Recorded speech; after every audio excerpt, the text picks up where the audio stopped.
entrelaçamento quântico. E cada dispositivo pegaria um isótopo e haveria o entrelaçamento quântico entre eles. Esses dispositivos você falaria num, também tinha vídeo, mas nenhum sinal era enviado entre eles. Era completamente seguros e imunes à invasão. Eram os dispositivos de comunicação quântica, ficavam nas naves. Daria para falar com alguém de outra época desse jeito?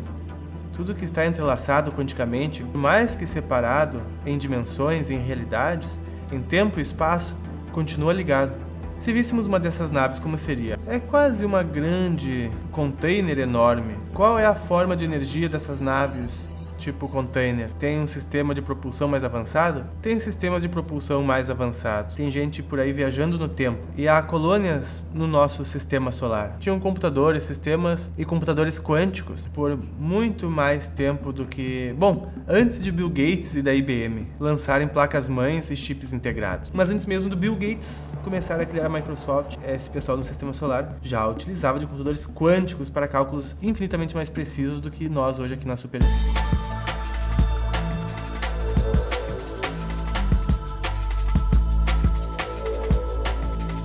Estão prontos para saber mais sobre a conquista do sistema solar inteiro pelos complexos industriais americanos que começaram a acontecer lá pela década de 50?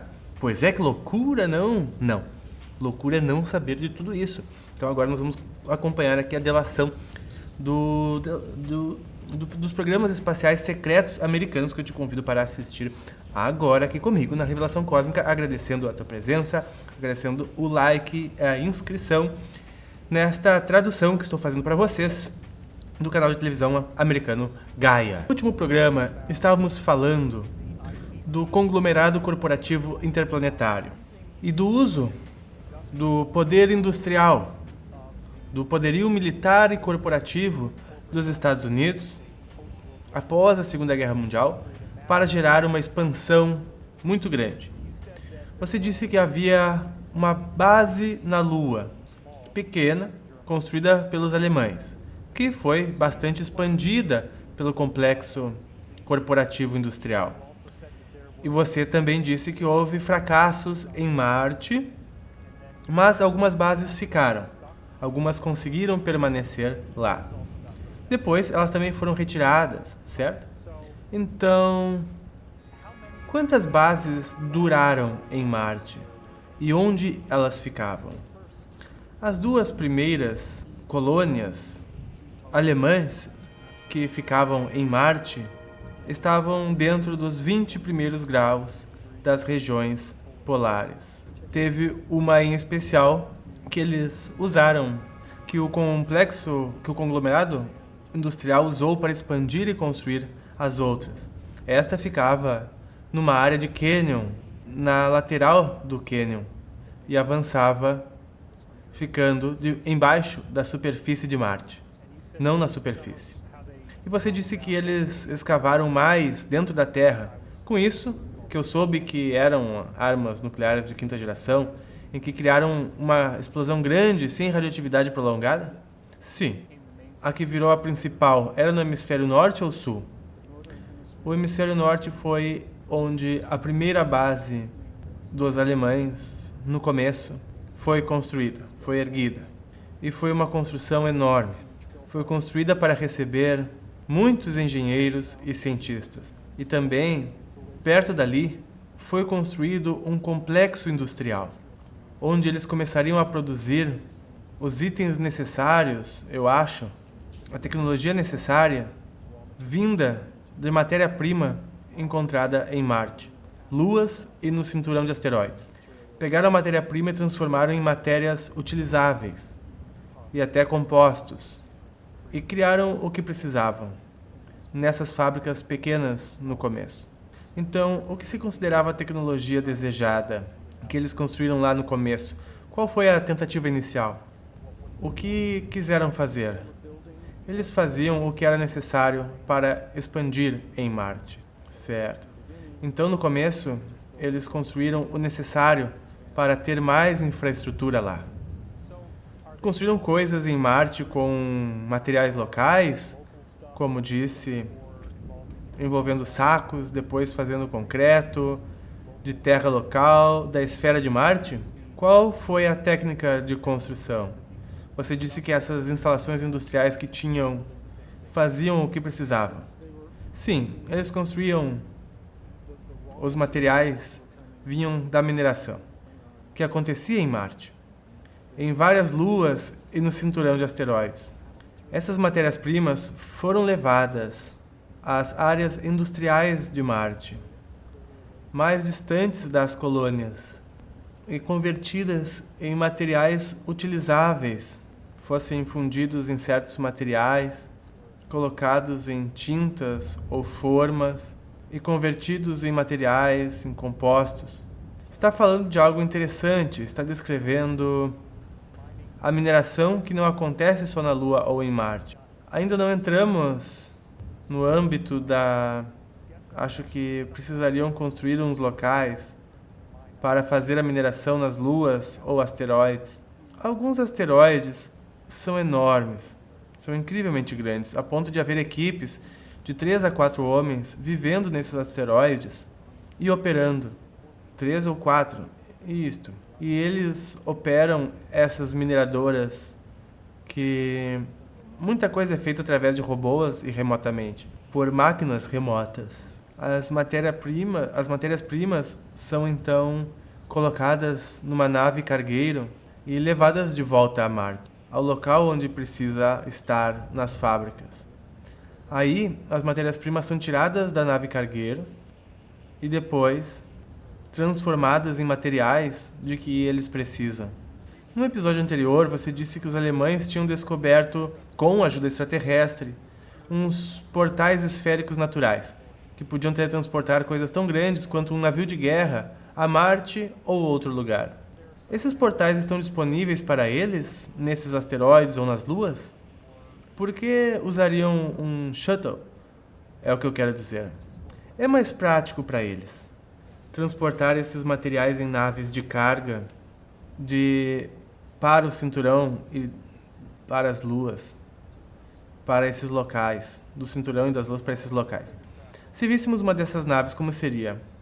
É quase uma grande container enorme, com asinhas de cada lado que projetam, que são... As asas não são grandes o bastante para usar o princípio de Bernoulli e voarem numa atmosfera, mas elas têm asas, mesmo assim, pequenas. E à frente tem um ângulo de 45 graus, onde fica o cockpit. A parte de trás é basicamente como um caminhão ou um container. Essa parte é destacável. Eu nunca a vi destacada, só a vi anexada, e indo e vindo. Você disse que a nave original dos alemães usava propulsão de mercúrio giratório. Qual é a forma de energia dessas naves tipo container? Ainda usam mercúrio? Tem um sistema de propulsão mais avançado? Tem sistemas de propulsão mais avançados. E tem vários tipos de sistemas de propulsão. Há sistemas de torção, que muitos chamam de dobra espacial. As pessoas no programa dizem dobra espacial? Ou são leigos, nós que chamamos assim? Nós chamamos assim. Cria um campo de torção. Você tem um motor aqui e de qualquer lado tem uma torção que sai do centro do dispositivo.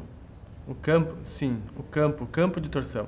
Aí eles controlam quanta energia vai para o campo, para o lado para cada um dos lados, e isso causa a dobra espacial, ou muda o espaço-tempo, faz com que ele se curve, puxando numa direção ou em outra, porque é basicamente como a dobra retratada em Star Trek. E existem... É quase como criar uma colina no espaço-tempo, em que tudo cai e segue adiante, certo? E há saltos temporais, extremamente avançados. Tiveram que colocar proteção nesses saltos temporais, para que as pessoas não saltassem de lá para cá, no espaço-tempo, na nossa área. Viagem no tempo, e isto. e funciona quase como teletransporte. É instantâneo. O que achou do tempo como lhe foi apresentado? Eles explicaram as discrepâncias entre a física do tempo, como Einstein diz que é unidimensional, só vai para frente? Sim. Basicamente, eles tinham demonstrado que Einstein... Eles mostraram uma das equações de Einstein. Ele estava perto, só precisava mudar uma equação aqui. Ele estava mais perto nas últimas coisas. E quem chegou mais perto ainda e fez essa mudança e adaptação foi o físico Nassim Haramein, que concluiu as equações de campo unificado de Einstein, a qual aqui no canal temos 75 vídeos dublados ou legendados dele, que tu pode encontrar aqui nas playlists do canal. Então, mas a física na qual nos forçaram a acreditar é arcaica. É como se compararmos a termos médicos, é como se tivesse uma febre e nós operássemos você. Você derrama o sangue. É tão atrasado, é tão retrógrado assim no pensamento. Está bem, vamos pensar nas dobras. Temos espaço-tempo, como tirar a semente de abóbora dos seus torção. E depois temos a dobra temporal, onde você realmente poderia viajar no tempo, mas você diz que impedem. E o quê? Por que precisariam impedir? Para que as pessoas não fizessem de propósito. Também tem acidentes. Na verdade, eles tinham criado um dispositivo de comunicação. Ele, na verdade, era baseado em algo que tinha falado antes. Entrelaçamento quântico. E cada dispositivo pegaria um isótopo e haveria o entrelaçamento quântico entre eles. E esses dispositivos eram... Você falaria num, também tinha vídeo, mas nenhum sinal era enviado entre eles. Eram completamente seguros e imunes à invasão. Eram os dispositivos de comunicação quântica. Ficavam nas naves. E se uma pessoa saltava mal no tempo, né, e acabava em algum lugar o tempo indevido, quando dois isótopos ficavam fora de sintonia, fora de harmonia, acho que eles chamavam por alguns nanosegundos, e eles eram capazes de calcular quando e a onda da pessoa e o outro dispositivo estava, estimando quanto tempo levou para as vibrações entrarem em harmonia. Daria para falar com alguém de outra época desse jeito? Tudo que está entrelaçado quanticamente, por mais que separado em dimensões, em realidades, em tempo e espaço, continua ligado. E pelo efeito Doppler, o atraso, dá para calcular coordenadas de espaço e tempo de onde eles caíram. Exatamente. Você vivenciou paradoxos de tempo, coisas assim? É por isso, em parte, que não querem ninguém voando nisso, podem bagunçar? Muitas experiências de volta no tempo aconteceram. E foram feitas. Eles disseram, criamos cronologias diferentes. Mandavam equipes para tentar consertá-las e só pioravam as coisas. Finalmente viram que o tempo é como o espaço, é elástico. E todos esses paradoxos, viram uma singularidade de volta. E isso, os controles da nossa consciência são atemporais. Tem efeito nisso também. Sim, e que o cronograma, escolhemos em que cronologia estaremos conscientemente. Vamos voltar ao que íamos abordar neste episódio.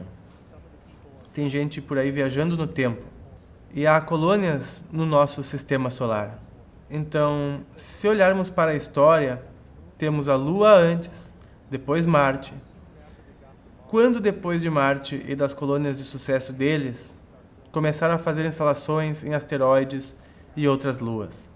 Quase imediatamente. Sério? Sim, os alemães já tinham explorado certos asteroides. E este é um dos motivos para o conglomerado corporativo interplanetário. Eles sabiam que havia asteroides lá com platina e ouro. E falavam aqui na Terra sobre haver, dificilmente, uma discrepância em ouro. Ouro ser raro e a prata também. Isso é manipulação total. Quero dizer, só na Terra tem organizações que esconderam muito ouro, certo? Tem muito ouro, muito ouro. E o ouro que encontraram nesses cinturões, atomicamente, vemos o ouro da Terra e este ouro é o mesmo. Não tem estrutura atômica diferente. É ouro. Então, tem muito ouro no sistema solar. E muito ouro e platina e prata e outros elementos no cinturão. Seria possível achar asteroides inteiros que sejam pedaços de ouro ou prata?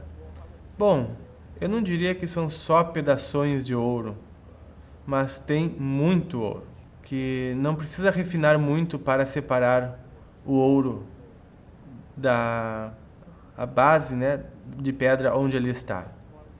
Acho que se eles quiserem disputar um asteroide, precisariam de uma nave grande. Então, quais eram os tamanhos originais das naves alemãs quando expandiram? Pequenas. Pilotavam enormes...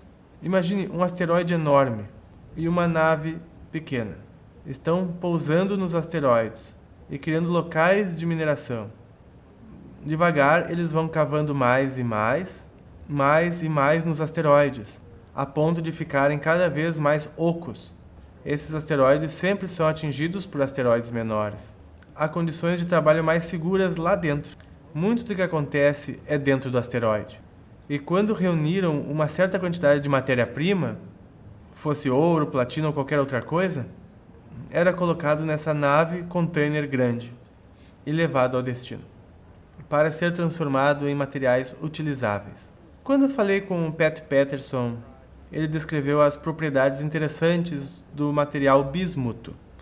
Ele disse que dava para extraí-lo num cabo muito longo, fazendo um rolo de bismuto, passando uma corrente por ele, e várias coisas estranhas começavam a acontecer. Sim, acho que isso é usado nas armas de Gauss. O que é armas de Gauss? As armas são basicamente como canhões elétricos. Quando desmontaram as armas para mostrar, tinham várias que iam até os canos, e um cabo fininho que chamavam de rolo, que passava por fora, funcionando como um canhão elétrico. Um campo eletromagnético pulsava pela vara, lançando o projétil. Não lembro, a 8.000 km por hora. A velocidade era incrível. E os projéteis eram menores do que calibre 50. No fundo, tinha um lançador de granadas. As granadas lembravam projéteis de escopeta pelo tamanho e forma. Não funcionavam como projéteis de escopeta, que eram lançados de um jeito parecido com explosivos avançados de plástico, que gerava uma explosão bem maior do que o lançador de granadas outro aí. Os seguranças andavam com esses rifles. O complexo corporativo industrial e os alemães desenvolveram tecnologias avançadas de computador mais rápidos do que nós na Terra para uso em mineração, robótica. Sim, tinham computadores, sistemas e computadores quânticos por muito mais tempo do que... Bom, antes de Bill Gates e da IBM lançarem placas-mães e chips integrados. Vocês ouviram bem? Pois é, esses conglomerados aí já tinham acesso aos computadores quânticos, que hoje empresas como o Google e a Microsoft dizem estarem lançando, que até agora não acharam um uso, pelo menos prático, que a gente saiba, né? Mas antes mesmo do Bill Gates começar a criar a Microsoft, esse pessoal no sistema solar já utilizava de computadores quânticos para cálculos infinitamente mais precisos do que nós hoje aqui na superfície. Bom, então podemos dizer que quando os alemães começaram, qual foi o primeiro ano em que acamparam na Lua? Sabe exatamente? Sei que foi no fim dos anos 30, que eles usavam um local mais antigo, que tinham pressurizado, e usavam enquanto construíam outro, a base menor. Ruínas da raça antiga que encontraram, certo? Sim. E foi no começo dos anos 40, eu acho, que eles acabaram sua pequena base. Quando foi a primeira base estável que durou em Marte? Acho que eles foi lá por 52, 54, que eles começaram a fazer os Estados Unidos assinarem acordos e tinham conseguido um bom ponto de apoio em Marte na época. Quero dizer, tiveram muitos reveses em Marte. Perderam muitas vidas. Então, uma luta de quase 18 anos. Foi. Eles foram realmente prisioneiros em Marte. Mas tiveram mais sucesso com as instalações em asteroides e luas, antes de se estabilizarem em Marte? Isso foi ao mesmo tempo.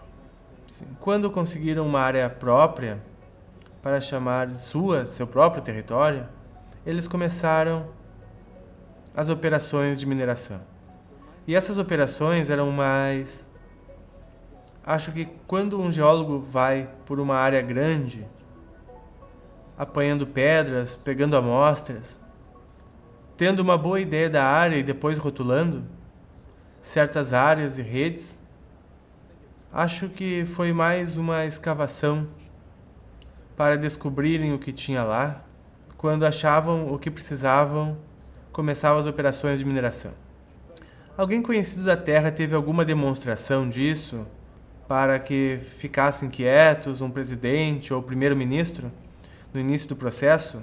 Eles viram o que acontecia para que soubessem no que estavam envolvidos?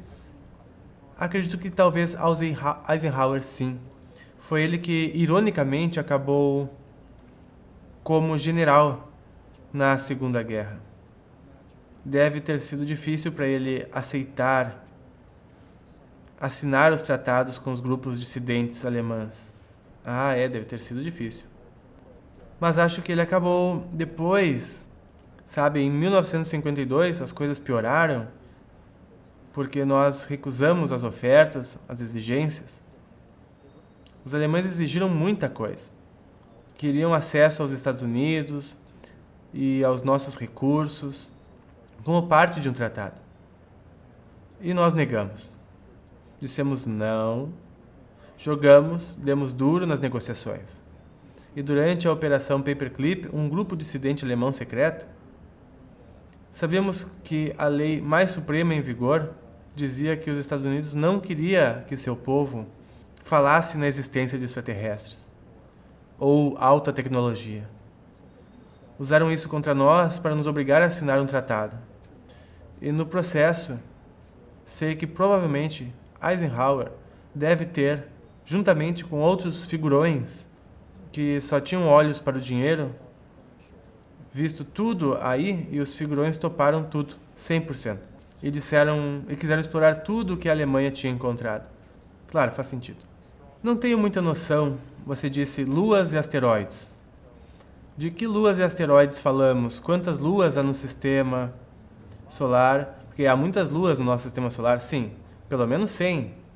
Sim, tem muito mais de 100. Porque isso foi longe? Quanto tempo durou? Quais foram as luas que foram conquistadas antes ou depois? Tudo isso é complicado diplomaticamente porque muitas luas são territórios proibidos para todos, por serem território diplomático, de propriedade desses 40 ou 60 grupos. A superfederação, especialmente em volta de Saturno. Mesmo? Saturno tem muitas luas, sim. Mas houve muita atividade nas luas de Júpiter. E alemães e o pessoal do complexo corporativo, sim. E de Urano. E depois, no cinturão de asteroides. Mas não me lembro de nomes de luas, de que elementos ou recursos foram explorados e de que corpo planetário. Bom, Io é uma das estranhas que tem vulcões e coisas do tipo em volta de Júpiter. E é muito perto e bem quente. Uma lua dessas é inóspita demais para eles pousarem? Eu diria sim, eles não conseguem acessar algumas. Lembro de ter lido que houve uma lua circundando em volta de um gigante de gás que expelia uma nuvem de um elemento que eles coletavam. Eles coletavam do espaço, de trás da Lua. E sei que isso parece ridículo. Eu não vi nada que diga que uma lua em volta de um lugar gigante espelhe coisas. Mas, bom, vou ouvir falar. A Io falava dela, tem vulcões bem ativos que espelham várias partículas no espaço que criam um anel que parece um disco caindo. Quando o disco cai, ele faz assim ao pairar. O anel se inclina com o campo gravitacional de Júpiter. Houve um aumento significativo na densidade das partículas do anel desde os anos 70, que a NASA rastreou. Eles fizeram alguma análise de espectro de onde sai o elemento químico? Sim, e tem muita coisa lá. Argônio, neônio, hélio, oxigênio. E sabe, muita coisa que podemos usar. Certo. Então isso faz sentido para mim. Ok. Sempre que pergunto essas questões, aprendo coisas novas. Isso é surpreendente. Essa é a revelação cósmica porque você precisa saber. E ele diz até o próximo episódio, né, que a gente terá. Não sei se a nossa revelação cósmica aqui no canal continuará por muito tempo, mas tem mais alguns episódios especiais que eu quero trazer antes que termine esta temporada, a segunda temporada, para fazermos um balanço e fazermos a terceira temporada. Se quiser a terceira temporada, deixe o teu like aqui, tá bom? E a gente se vê nas próximas. Um grande abraço e até mais!